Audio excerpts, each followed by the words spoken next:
what sort of advice either that you wish you received early on or just any food for thought for new agents. Katie, let's start off with you.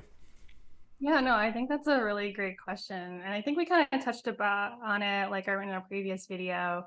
But, I think one thing I would encourage like new agents who are interested or who's in that kind of like between the two decisions, right? I would say just do it. I don't know. Like there's really like you don't know like how things are gonna go unless you try it.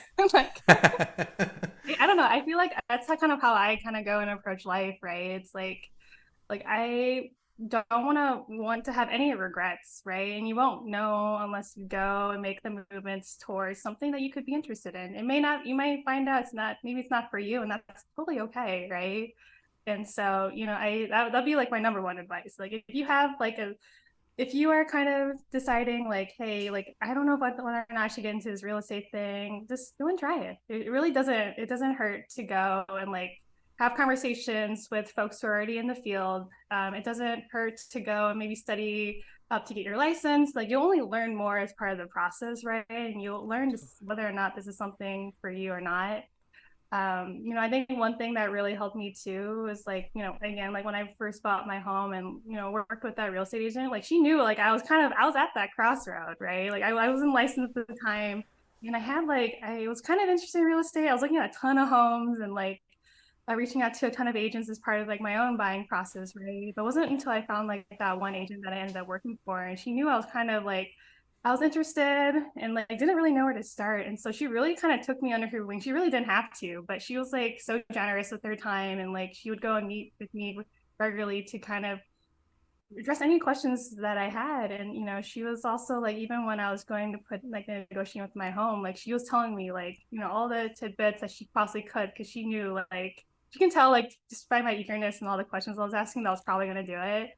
And I think that was all I needed to kind of go and kind of push me to do it. And I think like having somebody like a mentor of that sort who just believes in you, right? And just like wants you to do whatever you have on your mind and like really just being your number one cheerleader is just like it's all you really need. So those would be like I guess my two things that I would recommend for agents or someone who's interested. So 100%. Wholeheartedly, every single word. What about you, Juan? The one tip that I would have for anybody who's looking to get into real estate or is just starting out is definitely find mentors. Find some, to Katie's point, find somebody that can help you out and kind of guide you in the beginning of your journey, essentially.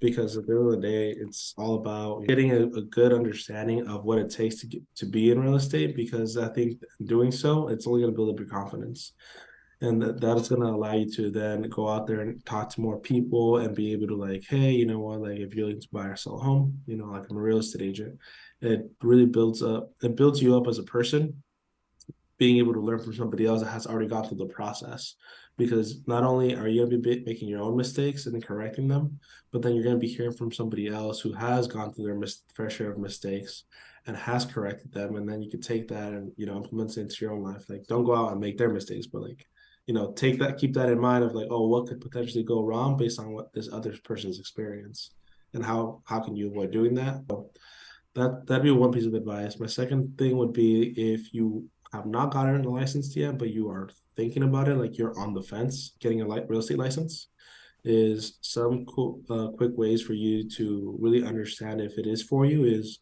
you could go online and see if there's any real estate agents that are looking for assistance. That's something that I was doing my fifth year of college. I was considering like, oh, what if I became a real estate assistant right now before I even get licensed, and then learn the ropes that way from somebody much more experienced in the area that I'm looking to work in. And in doing so, I think if you're able to land one of those jobs, or then that would give you an insight as to, is real estate for you or is it not? Is it something you want to pursue? And it all boils down to, again, to the first tidbit that I mentioned, is just finding somebody who has already gone through the process and just learning from them. So that's what I have to say about that. Absolutely. How about yourself, Bartholomew? I would have to say, if you're scared, like Ice Cube says, you know, go. The worst thing that can happen is you spend some study time, you pay for some fees, and you figure out, hey, this isn't for me.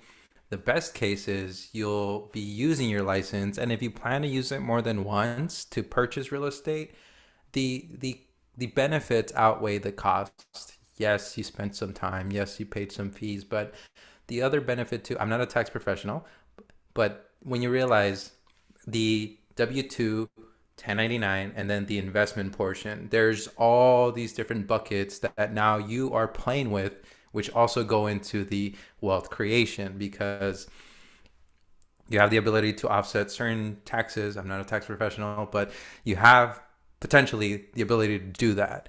And if you think 1%, you think 10% of those that are in the wealth brackets, what are they doing differently than the rest of us? And a lot of it is based on the tax basis. Not a tax professional, but observation and all these other influencers that talk about it, there's some themes there. I think anybody on the crossroads, figure out what is it that you're afraid of. Is it communicating with others? Is it having to meet with a client? Is it not knowing enough about the industry? Once you identify the fear, it's that much easier to figure out if this is really going to be for me. Because as a professional, you're always going to work to develop yourself, to build your self confidence, to build your aptitude. Right now, I'm going through my relicensing for the state of Florida. And the emphasis that is placed on areas that I'm looking at in California and Florida, they're very similar, minus quirks that apply to Florida only.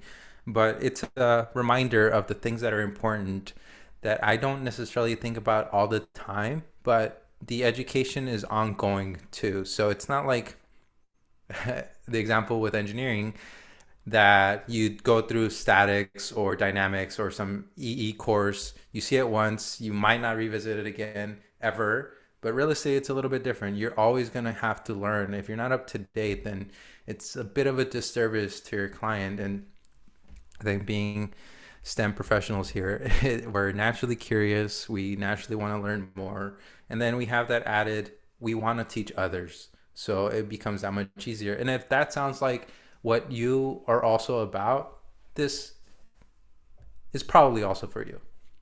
Any final thoughts, Katie?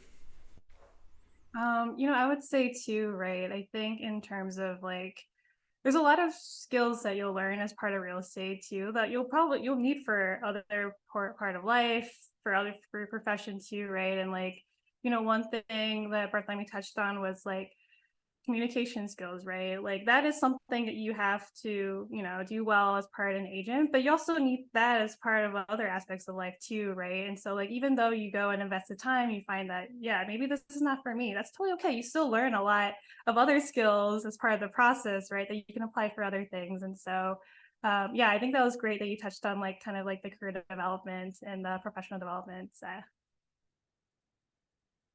Absolutely. And what about you, Juan? Final thoughts? I mean, exactly what you were saying. Like, I feel like your professionalism builds up because when you are speaking with clients, you start developing a way to go and talk to people how it is that you're going to go ahead, not only present yourself, it allows you to now enact what you've been learning in the real estate side of things, and you could apply that to other things you got going on. So, say for whatever reason you start off doing real estate and you decide it's not for you, well, the skills that you do gain while you're learning how to do real estate can then be applied elsewhere. As an example for this, I'll use myself. Is We work on a daily basis with developers. These are our clients as a general contractor, and it's like sometimes you got to know how to give bad news to them. I'm relating this back to the real estate side. Is if something goes wrong within a transaction, or say something like you find a home and there's a like water damage or plumbing damage, or for example, I just heard recently a buddy of mine put in an offer into a home where there was damage, I guess, done on a septic tank, which a lot of houses that are up in a hill need. So in order you get like the water pumped up to it, there was damage done to the septic tank, and you got to give that news over to your client, like, hey, there's this much damage and it's going to cost you X amount of dollars. So that's something that they probably don't want to hear. And you just know you got to learn how to verbalize that, so then that they don't seem like, oh, like, how did you not know about this? Like, we're real estate agents, we don't go out and perform our own inspections, especially nothing that's underground, right? Thank you for those last thoughts, Juan and Katie.